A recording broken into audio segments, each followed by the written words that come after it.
c'est sportif de faire ce mouvement-là. Wow! Mon Dieu, j'ai failli Anne foncer Casabonne, t'es en forme, c'est extraordinaire. Et sa course, là, ça me met de bonne humeur. C'est bon. Salut, Jocelyn.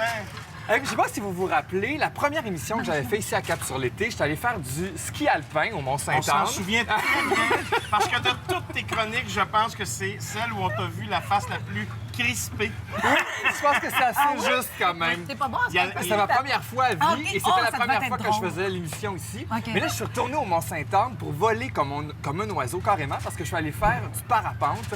Et question tout de suite là, d'expliquer c'est quoi, je vous ai rapporté un topo qu'on regarde à l'instant.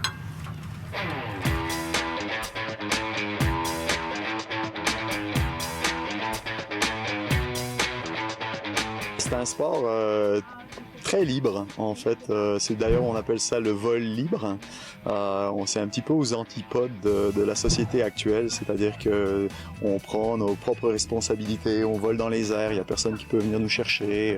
Puis moi, personnellement, c'est ce que j'aime un peu dans notre société aseptisée par les règles et tout ça. Ben, quand je suis là-haut, c'est merveilleux et je suis bien. Je suis bien, c'est un mot.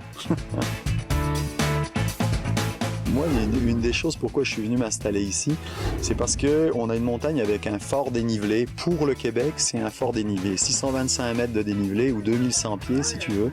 C'est quand même assez unique. Et la proximité de la ville de Québec, le panorama qui est super ouvert. Donc, on a toute la vue sur le bassin du Saint-Laurent, du Charlevoix jusqu'à la région de Québec. On voit Montmagny, le début des Appalaches.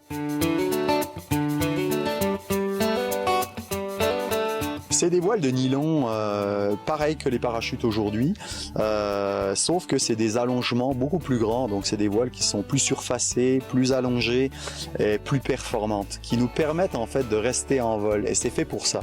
Parachute, c'est des voiles qui sont faites pour ralentir une chute et éventuellement s'amuser et tout. Le parachutiste, lui, il tire son plaisir de la chute. Nous, on va tirer notre plaisir du vol. Donc, c'est deux sports qu'on pourrait dire aux antipodes. Là, on ne cherche pas, nous, d'aller vite en bas.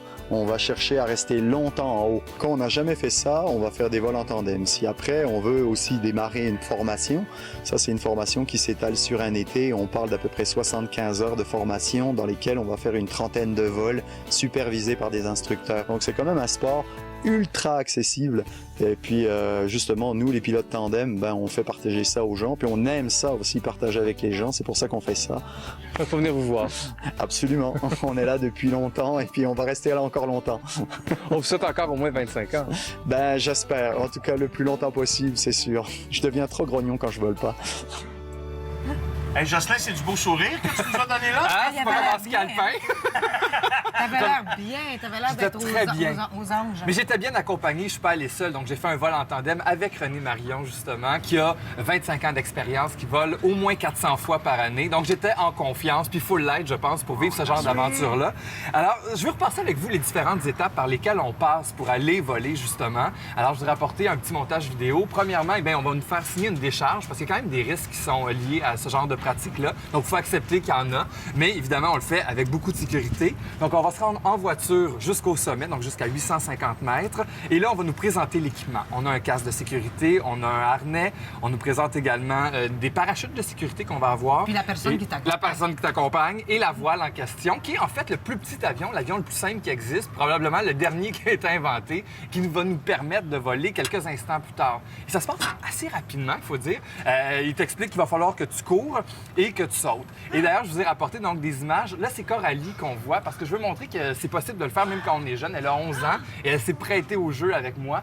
Donc, quand on nous donne le go, il faut courir le plus vite possible parce que quand on arrive au bord de la falaise, finalement, c'est soit tu sautes dans le trou, soit tu voles. Elle la touche pas, mais c'est pas grave, elle va. Ben oui, c'est Et fou. après ça, on va être en position assise dans le harnais. On va pouvoir admirer tout le paysage autour de nous qui est vraiment splendide. Il faut dire que la région de Québec, comme ça, c'est vraiment de toute beauté. Ça vaut la peine d'aller faire son tour. Et l'idée, donc, évidemment, c'est de rester le plus longtemps possible dans les airs, comme on disait dans le topo. Oui. Il y a des records de distance qui ont été établis par certaines personnes. Le record mondial, 5 500 km de distance en Afrique du Sud. C'est 10 heures de vol en continu parce que là, on prend les masses d'air chaudes et on réussit à rester en hauteur.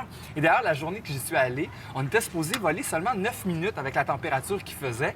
Et finalement, le soleil s'est levé et il est sorti et ça a créé donc de la convection. L'air chaud a fait bouger l'air et ça a permis qu'on a resté un bon 30 minutes dans les airs. Et justement, à un moment donné, René il me dit « Jocelyn, toi qui aimes les sensations fortes, ça te tente-tu qu'on bouge un peu? » Je dis « Pas de problème, mon René, on y va. » Et là, ce qu'on va voir à l'instant, ce sont des images avec ma caméra. Et je vous jure, il n'y a pas de trucage, rien. Donc, c'est le mouvement que vous voyez. C'est ce que je vivais, dans le fond, avec le parapente. Tu faisais tourner dans tous les sens. Ben, on a tourné 360 degrés, j'avais la tête en bas, ça veut dire que j'avais la voile au-dessus de moi. Mais ça, je vous jure, je m'en suis même pas rendu compte parce que j'étais tellement concentré sur la caméra que finalement. Mais quelle sensation forte! C'était incroyable. Je vous le suggère fortement que vous soyez petit ou grand. Il y a même un chien, Branca, qui était là, qui vole avec son maître. Il y a 500 heures de vol, ce chien-là, pour vous dire. Même le chien peut le faire. C'est pas rien quand même. Alors, si ça vous intéresse. Pour ceux qui se disent, ouais, mais c'est pour les petits comme Jocelyn, là, moi, je l'ai déjà fait. Oui! Oui, au Mont-Yamaska. Puis, avait-tu aimé ça? C'est extraordinaire. C'est vraiment une sensation unique qu'il faut vivre au moins une fois dans sa vie. Jamais. Ah ben, ça me tente pas. faut oser. Tu vas-tu la nuit? Ah, dans mes rêves? Oui, dans tes dans mes rêves. rêves. Ben là. Je Est-ce que le pot n'est pas dans l'oreille? Ah, mais il y a l'école Aérostyle à Québec. Quelle belle activité, donc, au Mont-Saint-Anne. Mont-Sainte-Anne, et puis ça va être la folie des couleurs à compter du mois de septembre. J'imagine que là, une doit vue être complètement magnifique, différente. Merci, Ouais. Jocelyn. Ça fait Merci grand beaucoup. plaisir. Allez Et voler. puis, on fait une pause. Dans le puis bon au retour, sens. On va changer avec Merci à René, c'est magnifique. Oh, ouais.